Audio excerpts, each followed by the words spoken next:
Hello, everyone. Welcome to Baatein Unfiltered. Mind Speciaists' entire team thanks everyone for being a part of our journey in empowering individuals on mental health. We are extremely happy with the response we received to this new series of ours. And to our new viewers, Baatein Unfiltered is a talk show which aims at reinforcing the power of conversations and dialogues with experts, influencers, renowned names with the power of the digital landscape. With this, I, Aprajita Sharma, welcome you all to the third episode of Baatein Unfiltered. Today we have with us an actor, a thespian, a former theatre teacher, a YouTuber, and above all, a wonderful human being. Have at me. I'm unarmed.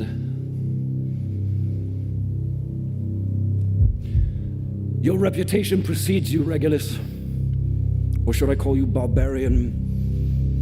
The Emperor has taken a liking to you. His fascination with the grotesque knows no bounds. He thinks you survived all these years for a reason. I don't. How many people in the world aren't honest with what they're really thinking and feeling? And how many people who are honest with what they're thinking and feeling often get ripped and destroyed by society, family, and friends, when all they're trying to do is be honest about who they are and the life they want to live. And he deeply resonates. The profound things he's saying deeply resonate with both of us and our core values about life, man. I mean, he nailed it on the head in so many ways. And you know what I'm discovering too? That's not just his take on things. I mean, the whole be passionate, be expressive, but remain respectful when you do that. That's India, man. We have with us Mr. Rick Segall. Hi, Rick. Hello. So just a bit about you. He began performing on stage at the age of 2. At the age of 4, he was cast as series regular on The Partridge Family. He went on to work in television and film on projects such as Little House on the Prairie, Policewoman, The Blue Knight, among many others. At the age of 12, his attentions turned to theatre as he was cast in Anthony Newley's musical Chaplin. In 2004, he became the director of the Harvest Academy Conservatory of Fine Art with primary teaching training contributions in theatre. For years, he has presented his self-written, directed, critically acclaimed 80-minute multi-character one-man show, Barbarian. As a social media influencer, Rick can be seen every day on his 3 YouTube channels, Our Stupid Reactions 2.0, and his personal YouTube channel, Rick Segall. Welcome to the show, Rick. Thank you. And I'm so thrilled and excited to have you on board here. And I hope that, we have a wonderful and an enriching discussion with you today. We will. So, the people who know you, either personally or through social media, and we've all known you for some time now, we've always known that mental health is something as a cause that's really close to your heart, right? Mm-hmm. And Yes. you've been vocal about, having witnessed it in your family. Yes. So would it be okay if we ask you that, has this been one of the main reasons as to why you are so close to the cause? Yes, absolutely. I mean, I think anybody who's an empathetic person in any way would want to know more about anything that is the struggle of humanity in some way, shape, or form, for sure. Yeah. But when you have something that is personal and hits close to home, it gives you a deeper level of commitment and attention and passion to see education and change to be done in that area. So it's absolutely made a huge factor. And the fact that it's been in my life, all of my life, makes that even more palpable for me, and as a day in, day out basis to be passionate about mental health and mental health awareness. Yeah. So, we've talked earlier and you've mentioned how, if I may say, your dad has been somebody who's been, who has had a mental illness for a long time. You Yes. also mentioned to me that, your grandmom was a nurse in a mental institution, in a hospital, and you visited her, so have had some, how should I say, experience with this since the very beginning. So would you share Yes. something around that? How was that as a young child being, around such things? Yeah, I think this may sound strange, but I think it would be helpful if everybody at a very young age was exposed to people dealing with mental illness. because I think what it does when you're little, you're still learning the way the world works, and you're determining this is normal, this is not normal. And I think it helped me to be exposed both through what my grandma did, and most especially through my dad, who had a nervous breakdown when I was 7. So I went to visit my dad in a mental hospital when I was 7 years old, and meet a guy next to him who, his name was Luigi, and all Luigi said whenever you asked him, he was a big, big man. And my dad had told me about him, and when I met him, the only thing he ever said was, "Don't fight Luigi." That's all he ever said. And so my dad, he said, "Ricky, this is Luigi. Luigi, you want to say anything to Ricky?" "Don't fight Luigi." And to go to the psych ward where my grandma worked, and when you walk in, to have mentally ill patients look and come walking over and want to touch you because they're whatever they're dealing with it. And then, you know, when I was 16, my dad had a massive break. So to see my dad completely out of his mind and know this is his illness, this isn't my dad, I really am in a position where I could see anybody do something behaviorally and it wouldn't be off-putting to me. And I think that's a huge thing for people, is if you've not been exposed to a mentally ill person, it can be just flat out just scary, because it's so, it's not like when someone has a fever or they've got a cold or they have a stomach flu. Everybody experiences that, and the symptoms are comparable. Mental illness symptoms are not comparable, and oftentimes people think it's just an emotional problem versus an actual mental illness. So, you know, that is something that we hear as well. You know, that's something that you've said, but here as well, this is something that we've seen a lot of times. So, thanks for sharing something so deep and personal coming in from you. Of course. So, you know, fast forwarding a few years, we all know you're an actor, you've been a theater teacher. So, is it possible for you to somehow draw a parallel between how the world of acting, you know, as an art form, and mental health, you know, connect with each other? Because, you know, if I may put another part to this, you have been a theater teacher, so there are some skills that you ought to have taught or learned as well. So do you think those professional skills as an actor also help you face, you know, challenges in your daily life? I mean, do you see a connect there? Yeah, that's a great question. And I see it on a couple of levels. So first and foremost, the work that an actor does, if they're getting properly trained and they're in workshops, is going to be working on self. And the totality of who you are, your physicality, your emotional well-being, being honest with your own emotions and tapping into things and using things that are experiential for yourself and being honest about those things. And the other beautiful thing about being an actor is that it forces you to live in someone else's shoes. Most actors are empathetic. It's why you see so many actors involved with social causes and being activists, is because they know what it means to be in someone else's shoes, so they can empathize. So that's one aspect that I think is really important. Another thing that I've said a lot, I have personally seen people have monumental breakthroughs in acting workshops, to the point where I have encouraged, I think every church, every synagogue, every mosque should have acting as not just an art form, but as an aspect of personal development. Now, that's not to say by any stretch of the imagination that an acting workshop should replace therapy. Of course. And it requires a good instructor, because I've had that where I've seen somebody literally come to a place in their work where they admitted for the first time, this is an actual example, in a workshop setting. This actress was doing a scene and she broke down and cried, sobbing, like heaving sobs, and the acting teacher was hugging her. We all got on the floor around her, and she said, "I'm going to say something for the first time I've never said in my life. When I was a little girl, I was raped." So doing a scene where she had to be an abused person tapped into that trauma. And my acting teacher wisely said, this was step one.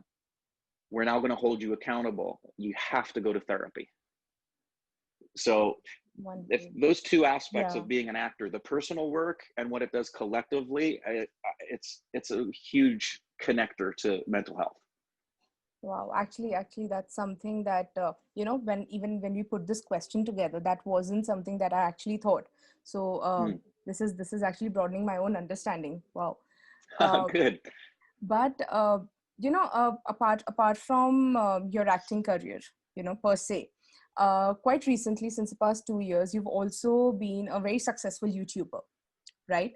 And we've somehow we all know that being a popular figure, some form of negativity and criticism is a part of the whole package.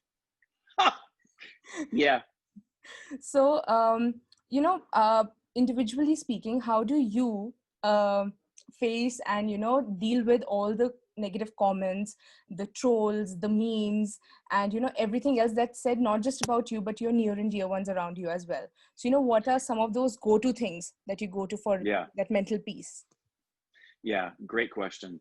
And I understand why so many celebrities who are at much higher levels than me, which is actually the majority of celebrities out there, to be honest, they have other people handle their social media accounts. I don't ever want to get to that place. I want to maintain some level of personal connect. And I have gone back and forth where there have been times I've just said, forget this, I'm never talking to anybody ever again, because there have been really nasty, ugly, vile, vulgar things said to me, to my daughters. And what I've learned, there's a really great documentary. This is going to sound strange, but it's applicable. There's a great documentary on Netflix called My Octopus Teacher. Okay. And it's a story of a man who spent the better part of a year going in the water every day and spending time with one particular octopus and life lessons he learned from the octopus. Oh, wow. Yeah, it's a magnificent documentary. It's just spectacular. But one of the lessons I learned from that was, and this is really how I now handle social media, is first and foremost, you have to have someone to talk to. Okay, so I'll get to the octopus analogy in a second.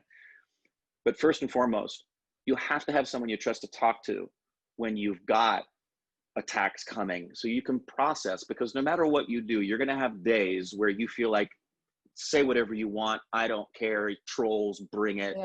And then you're going to have days where you just are really, really vulnerable.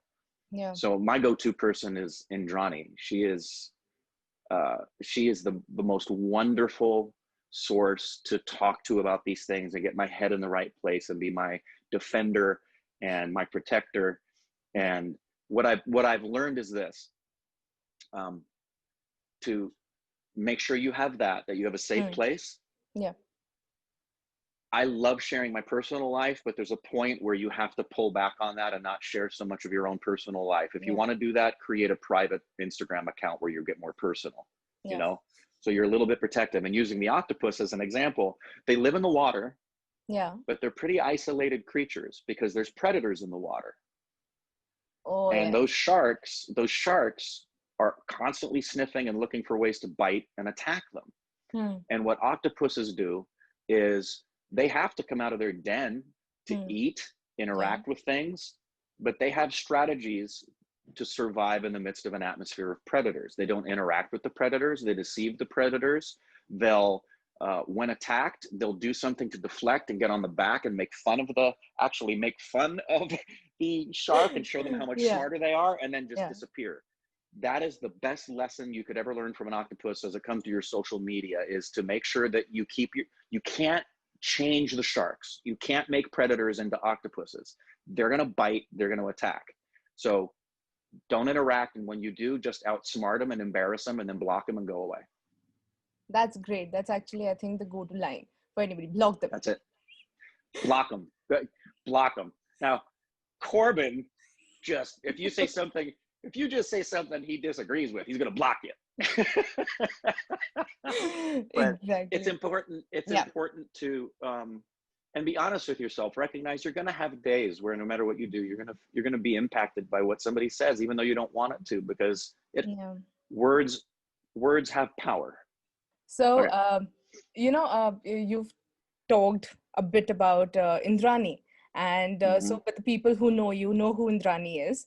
But the ones Yes. who don't, would you like to Yes. tell us who Indrani is and what she means to you, if you can, Of in course. words? Yes. Yes. Yes. She is my best friend, my biggest cheerleader, and the love of my life.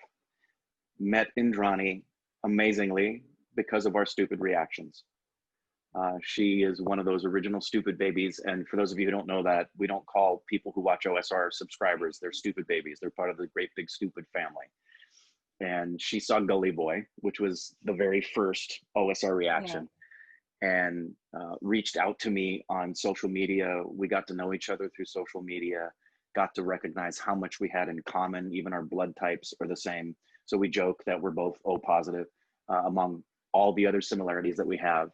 But one of the most extraordinary similarities is, while I have a parent who has battled mental illness my whole life, she has a parent who has battled mental illness her whole life. So similar are they. They both have bipolar disorder and both have taken similar meds. Oh, wow. So the stories we can tell about watching our parents have psychotic breaks, the balancing of the medicines that they have to take and why they have to take them and making sure that they're taking them, it's been a point of connectivity that you just cannot replicate or make up. And so, yeah, she is, I honestly don't have the capacity in the English language to express what she means to me. I have tried for the past 2 years to try to articulate in some way, shape, or form in song or in poems to her. And she's the only relationship that I've ever had in my life that I simply cannot put into words. So great. Anyway, we all know her, and we all know how great I can say an influence and inspiration she's been in your life. And somewhere I, as a human, I'm really glad to know that you have somebody that, a fellow human has somebody like that in their lives who means this to them. Yeah. So there are a lot of young YouTubers who actually look up to successful YouTubers like you. So, and that's something that we also got from a bit of our social media when we put out that, you are the one who is our next guest. So they wanted to ask that, young students and young people who aspire to make a career on YouTube, what Yeah. are some of the things that they ought to keep in their mind, apart from, what you just talked about, dealing with people, but otherwise Yeah. as well? Would you want to share something about that? Absolutely. First and foremost, two things, these just go together. Be yourself and be honest. That's great. That's great. Yeah. Do not go into YouTube thinking about getting rich, getting famous, getting popular. Yeah. Don't fixate on views. Don't fixate on subscribers. Corbin and I started our channel because Corbin and I are actors who absolutely adore the art of filmmaking and acting and theater. Yeah. That's the reason we started doing the channel. The secondary reason to that was every actor needs to have some kind of social media presence and online presence. So we thought, great, we can kill two birds with one stone. We could have, what we started doing with OSR was what Corbin and I do every year when the Oscars come out. We sit and talk about the movies and fight about it and recommend them and tell people to see it or not see it. Yeah. So do something that is just the natural outflow of who you are, and be honest about it, and check yourself if you're ever dishonest about why you're doing what you're doing. But you absolutely cannot measure your self-worth by your online presence. Exactly. Yeah. Absolutely. Likes on your Instagram or your Twitter or comments or any of that crap is not a measure of your self-worth by any stretch of the imagination. Couldn't agree more. I seriously, this is something that, everyone, not just YouTube, I feel, people who are wanting to make a career, that everyone who's using social media these days, that this is something that one needs to keep in mind. The number of likes, the number of comments you're getting is actually not a testament of who you are, or, how you are perceived by people, if I may say. So definitely, that, thanks for that. And now, because we did talk about, movies, and how you and Copin used to sit together to discuss movies. So my next question is actually an extension of that. According to you, have there been any movies or, any pieces of cinema or art that you think have correctly portrayed a mental illness? Or Absolutely, yeah, 100%. These are the films that I look for them. yeah. The two, in my opinion, the two best films to Yeah. ever depict the reality of what mental illness truly is Yeah. are One Flew Over the Cuckoo's Nest Okay. and A Okay. Beautiful Mind. A Beautiful Mind. Yes, of course.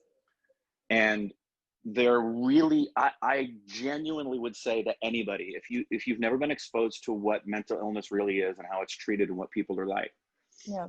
watch One Flew Over the Cuckoo's Nest to see what it's like to be in the midst of people who have a mental illness and how it varies from person to person.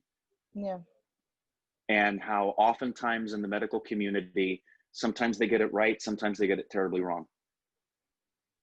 Absolutely. And then secondarily, the most beautiful thing about A Beautiful Mind for me Yeah. is it lets the audience experience what it's like to be mentally ill. And I can't think of another film that does that. Oh, yes. The Agreed. film actually puts Yeah. you in the position of the character and makes you understand what it must be like for someone who's like, I remember, great example. One of the times my dad was about to have a manic break, he called me and he said, "Hi." And I knew instantly from the sound of his voice. I know my dad so well that one sound in his voice, I could tell if he's off. And that's what I would say to him. I'd say, "Dad, you're off." He said, "Hi." I said, "Hey, how you doing?" "I'm good. How are you?" "I'm good. Hey, is it normal for me to think there's going to be a press conference on the front lawn?"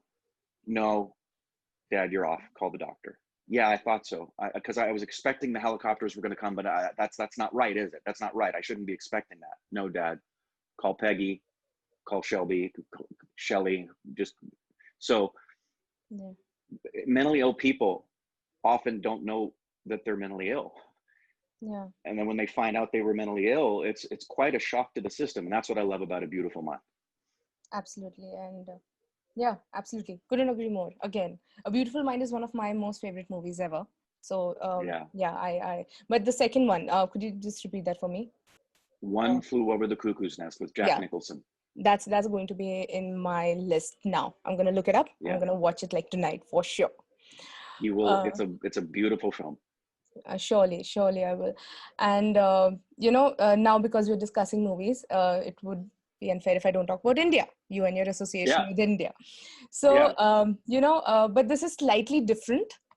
So you've had a connection with India through OSR. You've had a connection in closeness to Indian cinema. You've had an Indian connect otherwise as well. You've met a lot of people. You've had interactions on your trip here. And you're obviously the live sessions that you've attended through Indrani or otherwise as well. Yeah. Is it possible for you to draw a parallel between how mental health is perceived in India in comparison to that of US?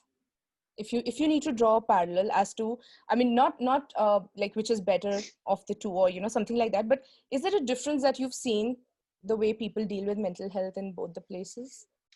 I would say yes. I really haven't had a lot of exposure to the way it's addressed in India as much as I've had such a connection over the past 2 years. Yeah. I can say there's more similarities than differences because the lives that I've seen that Indrani's been involved with and the questions people have asked, I think they're more similar than they are different. And the biggest similarity is the saddest similarity, and it's this. Number one, mental illness has a stigma on it. That's the same in the United States as it is in India. There's this stigma. Yeah. And because it has this stigma, people without it don't know what to do when they're exposed to it.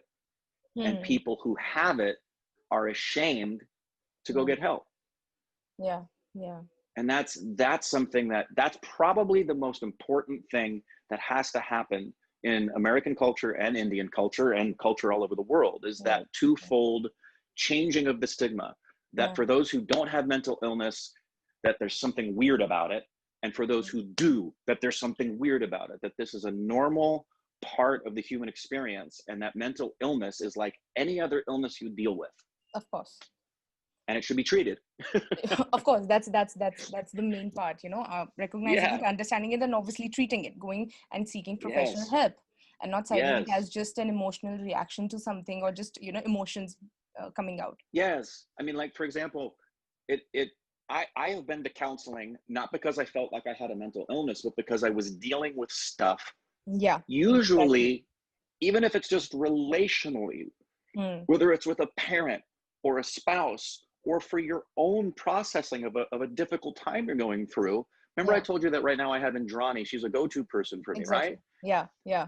But people are like, okay, if I need to learn yoga, I'll get a yoga instructor. If I want to learn weightlifting, I'll get a weightlifting instructor. If I want to learn how to deal with my diet the right way, I'll get a nutritionist. Exactly. But if I need help with what I'm dealing with emotionally, to talk to a psychologist, exactly. Yeah. That's something that always bothers me as well. But yes, we all look towards that day when, you know, the stigma around mental health and whatever, you know, shame that's attached around it goes one day. Yeah. And I will say, if there's a difference in Los Angeles, in Hollywood, it is so normal for actors and artists and people here to have a therapist or a counselor. Yeah. It is absolutely it's like, I was talking to my therapist. That is just like, just falls out of the mouth here in Los Angeles. It's absolutely normal in LA. And it's open as well. It's not that it's just in the community, it's open to the public as well. Or is there a difference? Yeah, very, very normal, open. It's almost like if you've never gone and talked to a therapist before, it's actually strange for a lot of people in Los Angeles. Okay. That's quite the opposite of you know what we all see in our real lives. Now that's not the national norm. That wouldn't be America, but in LA and in Hollywood, you know, my goodness, how many actors do you see that go into rehab and go into therapy? That personal work is a normal part of LA culture. Yeah, that's great. And you know, it's somewhere I'll not say it's good to know, but at least we know we are, you know, globally need to work together. And it's not that, you know, this country needs to work differently and this needs to work differently. Anybody and everybody sitting anywhere in the world can work together for the global cause of mental health. And you know, we've had a great discussion. I've got to know, you know, some great you know, some perspective that you have, some thoughts that you have. And this is something that I've really wanted to know since the past few, you know, since whenever I've known you, which is that according to you, if I may say, okay, so let's say main 3 takeaways of self-care that you you know, indulge in daily for you know, how should I say, like a mindful life, apart from, you know, what different interactions you've had, but something else, the 3 main takeaways. 3 main takeaways for a healthy mind. Right? Yes. Okay. Wow. 3 main ones, because I could rattle off 10 things you should be doing for proper mental health. Go ahead. Don't measure yourself by other people. Super important. Because and don't measure yourself by yourself, because in the spring your state of mind may be much better than it is in the fall. You're the same person and it's the same year, but something happened that's different. And the tools you used in the spring might not be helping you the way they did in the fall. So you need to be honestly self-assessing and not comparing to other people, and don't even compare to yourself. Just because you're having a mental struggle now doesn't mean that you're a weaker person than you were then. You know, that judgment. I'm a big advocate. I think a huge contributor to mental health. I know this. So at the top of my list is taking care of yourself. Wonderful.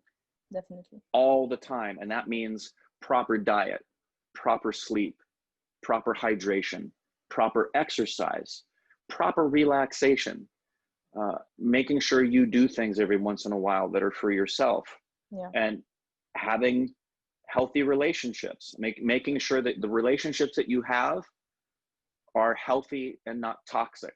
and cutting off relationships that aren't Mm. good for you. Self-care, which I think the number one thing about all of that feeds your decisions about self-care, feeds your decisions about being self-aware and Yeah. not judging yourself. I think the number one thing in that is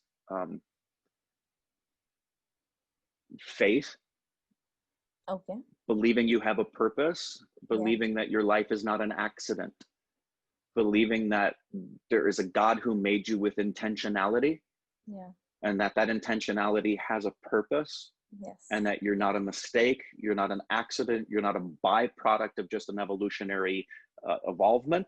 Yeah. And that, because in my deepest, darkest, most lonely times, the one thing that has kept me going is that deep, abiding sense I've had since my first conscious thoughts of that God made me, God loves me, I have a purpose, and I will not die until my purpose is fulfilled. Everything else I do comes from that foundation of, I believe I was made for a reason, and I can't give up on that reason, because if I'm still here, that reason hasn't fully played out. That's so wonderful. That's actually so wonderful. That's something to live by, you know. And that's applicable to one and all, you know, all of us, each one of us, that, Yes, you know, all of us do yes, have a purpose, and all of us yes, need to, you know, just go along with that. yes, yes. This is slightly, you know, overwhelming for me as well. Good. Yeah. But okay, so now this brings me to my ultimate question that we ask all the, you know, celebrity guests that Uh-oh. come to our show. Oh, nothing. So you know, you've talked about a lot about mental health in your life, in your profession, Mhm. you know, your interactions, you know, with respect to India and everything. But primarily you've talked also about the stigma and the shame that's still attached worldwide. Yeah. Right. So though you've said a lot and some great things during this whole interview, if you need to give out that one message right now to anyone and everyone who has been suffering from some issue, a mental health issue or an illness, and the society as a whole, what would those be? Okay. Different messages. Yeah, of course. So for people who are struggling with anything mentally or emotionally, stop caring about what other people think. Go to a psychologist. And if they say you need a psychiatrist, go to the psychiatrist, because you may be one appointment away from changing your life. You may find that one singular sentence out of a trained psychologist's mouth completely alters everything you've ever experienced. And you may discover that you have a chemical imbalance that a psychiatrist is going to be able to fix. And wouldn't it be wonderful to not have to struggle with what you're struggling with if all it took was a single appointment with now that's not a magic pill. I'm not going to say that you're going to my dad's been struggling with mental illness his whole freaking life, but he's able to live life because he's constantly talking to his psychologist and his psychiatrist. So that's for anybody who's never sought the help but is struggling, what have you got to lose? Just go get the help. And then for the other people, just be more loving. And by loving, I mean understanding, empathetic, non-judgmental, and recognize the fact that when someone's dealing with an emotional or a mental illness, that doesn't make them weak. Yeah. That doesn't make them weird. Yeah. Somebody struggling with an emotional or a mental problem is no different than someone dealing with a physical handicap in some way, shape, or form. If you saw someone walking down the street with a cane and they're limping and they have a brace on their knee, you wouldn't judge them. You would immediately go, oh, poor guy hurt his knee. But if you see somebody who's crying all the time and doesn't smile and doesn't want to go outside, man, you heard what's going on with Leslie, man. I mean, she's weird. It's got to be, that is the biggest thing that's got to be changed. This empathetic, loving understanding of people who are dealing with emotional and mental problems.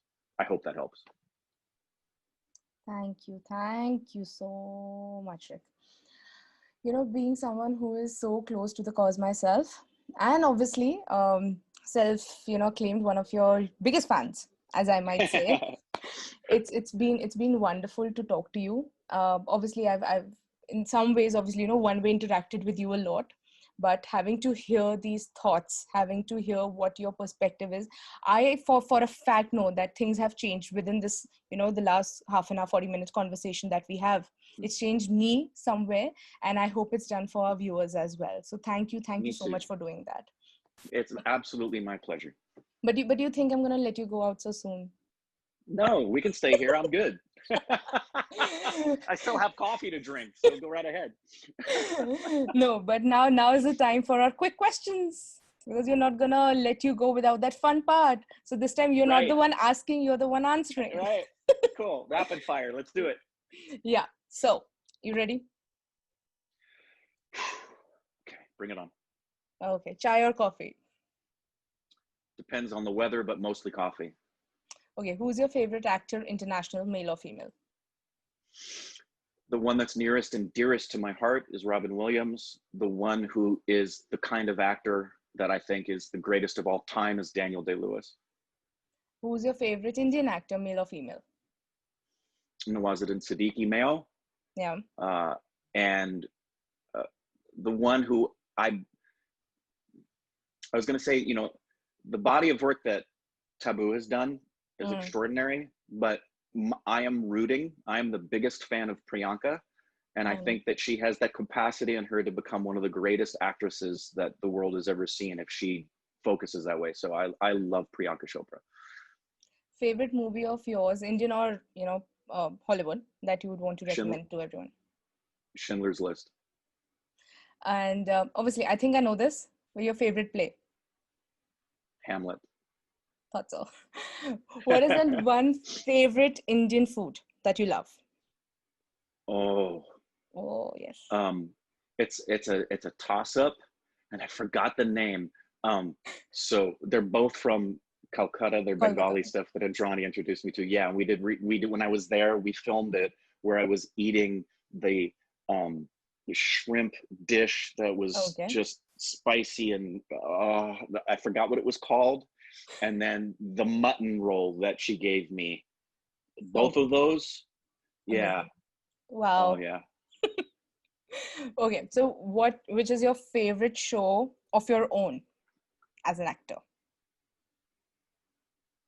that I've been involved in? Yeah. Oh, but that's Barbarian. Okay, and the biggest critic you have in your life? You like the person who critiques me? Yeah. Oh, that's Indrani. That's it?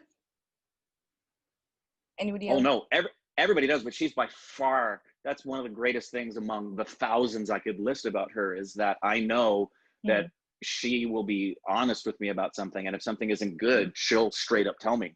So great. So, and also, if and when, what will be the title of your autobiography? That's interesting. Can I give you 2 titles? Yes, of course. If you're gonna have to, you can give me 2. One, I'm not kidding. One would just be called My Stupid Story. That goes well. That goes well. It goes well, right? Yeah. And the other one I was thought, this is just related to something that won't make sense to most people, but I did this thing where I submitted a video at Halloween to win a contest for the Howard Fine acting, right? Yeah. And I won it. Yes. And it's now opened the door for me to be a part of the Howard Fine training, which I'm hoping to stay a part of. And I genuinely thought about, if this is the beginning of what I'm hoping is going to happen for my acting career, that when I get down the road, I would write a book.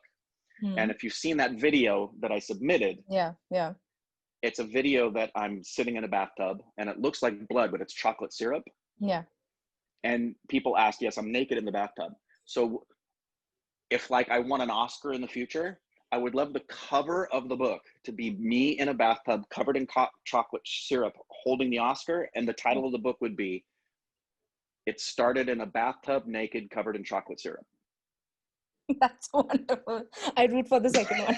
I so root for the second one. Amazing, amazing. Thank you, Rick. Thank you so much for doing this. It has been wonderful to talk to you, and I'm sure it's been great for everyone who's watched this conversation. It's been one of the most amazing experiences I've had. So thanks a ton. Absolutely. Thank you. It's been the same for me. It flew by like 5 minutes. So thank you. Thank you. And thank you, everybody else, for joining us today. Baatein Unfiltered is a monthly affair with new faces, new conversations, and new horizons to explore. So stay tuned with us and follow Mind Specialists on social media for more such inspiring content. Thank you. Do subscribe to our YouTube channel and follow us on social media.